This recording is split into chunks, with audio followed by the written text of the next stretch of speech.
C'est important, effectivement, notre qualification dans le tour préliminaire d'Europa League. Et c'était important d'enchaîner ce soir par un bon résultat.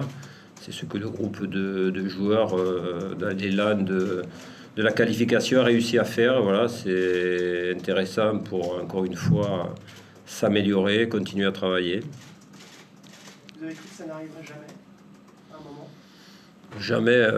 Il y a une volonté chez nos joueurs, il y a un groupe qui a envie d'aller vers l'avant. On a beaucoup d'initiatives dans le jeu offensif. On a aussi une participation forte de joueurs, puisqu'il y avait beaucoup d'attaquants sur le terrain. On a aussi des latéraux qui participent beaucoup au jeu. Voilà, il y a l'envie dans ce groupe de marquer des buts, et c'est ce qui m'intéresse aussi. Voilà. Qu'est-ce qui a fait la différence? Puisque Reims a eu beaucoup d'occasions aussi. Vous savez, Reims a eu beaucoup d'occasions, surtout sur des situations de contre, parce qu'on est une équipe qui se livre beaucoup, qui joue beaucoup, et c'est vrai qu'on a un jeu à risque, on a un jeu offensif. Quand vous voyez les 4 joueurs les plus hauts, c'est vraiment des joueurs qui cherchent à aller jusqu'au bout de leur action. On a deux latéraux qui participe beaucoup. On a des milieux défensifs, un milieu défensif comme Benoît Chéreau qui participe beaucoup au jeu. D'ailleurs, c'est lui qui a marqué. Voilà, on a une équipe qui est tournée vers l'avant. C'est intéressant, mais parfois, effectivement, ça comporte des risques, et l'adversaire peut en bénéficier. Le Stade de Reims, vous allez faire l'opposition que vous attendiez ou...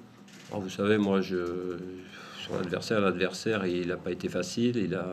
Il a mené aussi certaines actions qui se sont avérées compliquées pour nous. On a eu Stéphane Mandanda qui a fait des bons arrêts. Il y a eu aussi beaucoup de fautes. Voilà, j'ai pas trop de commentaires à faire sur l'adversaire qui a fait son match. Deux matchs sans encaisser de but, c'est une bonne chose aussi.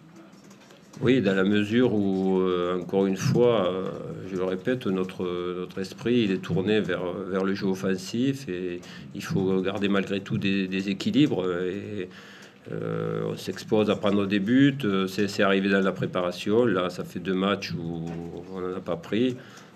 C'est intéressant, voilà. Qu'est-ce qu'il faut encore améliorer?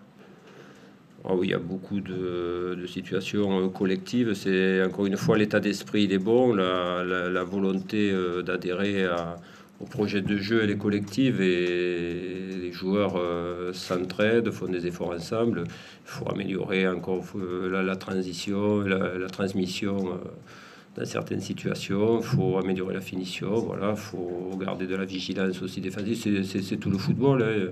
Dans un début de saison comme ça, il y a, dans la dimension de l'équipe, du groupe, du collectif, il y a plein de détails encore à travailler. Heureusement, c'est normal. André Pierre Gignac a beaucoup décroché. Est-ce que c'est une consigne ou est-ce qu'il a beaucoup regardé l'Euro? Beaucoup regardé L'Euro avec Karim Benzema qui a aussi... Non, parce que dans les derniers matchs, il avait beaucoup de déplacements hauts par rapport aux adversaires, et il n'avait pas du tout décroché dans les matchs précédents. Aujourd'hui, il a décroché pour servir de point d'appui aux joueurs qui sont autour de lui. Voilà, il y a à la fois des consignes collectives, et ça fait partie des situations qui doivent être profitables à l'équipe. Voilà, c'est un travail qui était demandé aussi. Et juste, vous avez parlé de volonté, de qualité, pourtant on a vu des joueurs comme Jordan Ayew, Mathieu Valbuena parfois se plaindre, s'énerver, le problème. C'est intéressant de les voir faire mieux, parce que chez tout joueur, le fait de montrer du surpassement comme ça, il faut le traduire par des gestes sur le terrain, mais c'est la preuve que ils veulent faire mieux et qu'on peut faire mieux. Donc ça, c'est quelque chose qu'il faut savoir aussi utiliser. Vous savez, j'entends tout le temps, l'équipe n'a pas de caractère, il n'y a pas de leader, il n'y a pas de style. Dès qu'on voit des joueurs qui ont l'envie, la volonté, qui s'affirment quelque part, on fait des remarques inverses. Il faut avoir du caractère dans un match de football. Dernière question, s'il vous plaît. Le banc, Elie, n'avait pas beaucoup d'expérience. Non, on a un banc très jeune, c'est le moins qu'on puisse dire. Je pense pas qu'il y avait, à part Gennaro, qui avait des matchs en Ligue 1, voilà. Mais ça, je le sais.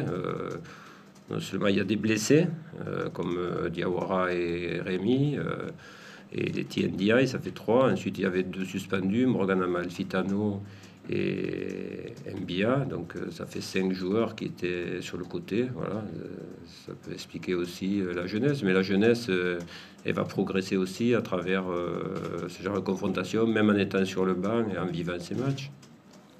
Merci. Cette entrée en matière en Ligue 1. Un jugement forcément négatif. Hein, voilà, on perd ce match alors qu'on aurait sans doute pu à un moment pouvoir penser l'emporter.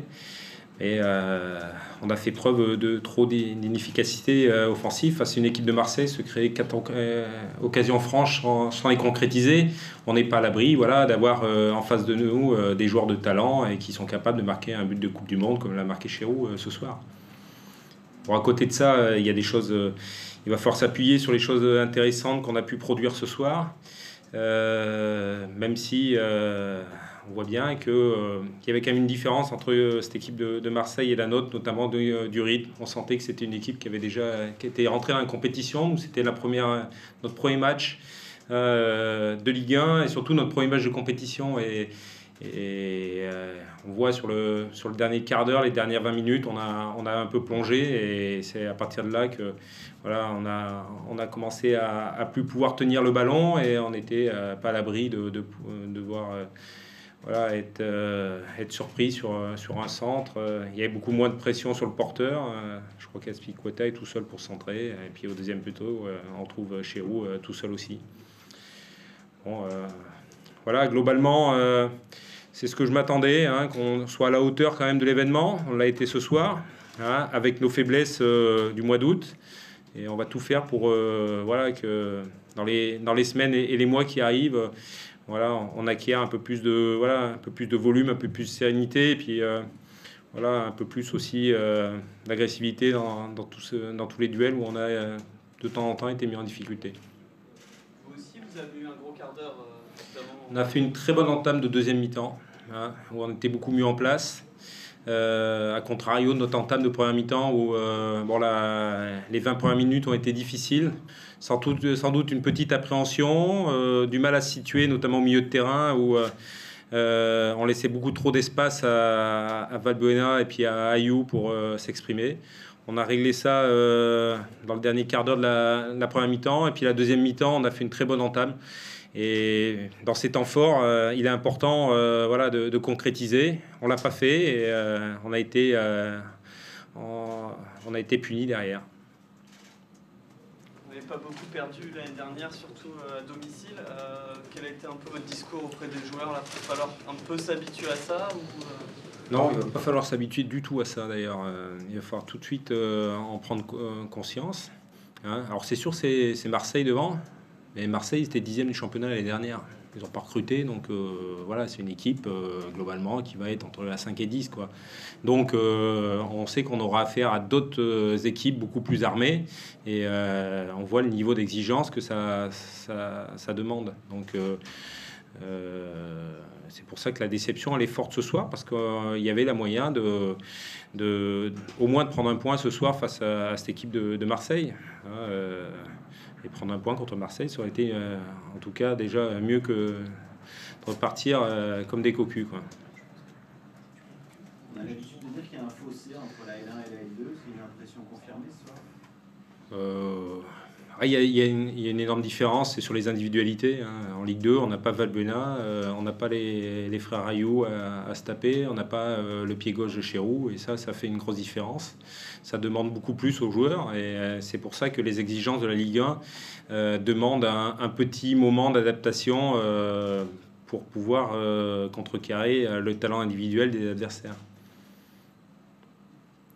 Mais en tout cas, sur l'ensemble du match, il n'y avait pas non plus un fossé si énorme entre mon équipe et celle de Marseille. Donc, c'est très bien qu'il nous reste encore beaucoup de travail. Mais c'est toujours embêtant de démarrer la saison par une défaite à domicile. C'est bon, merci. Très bien, bonne soirée.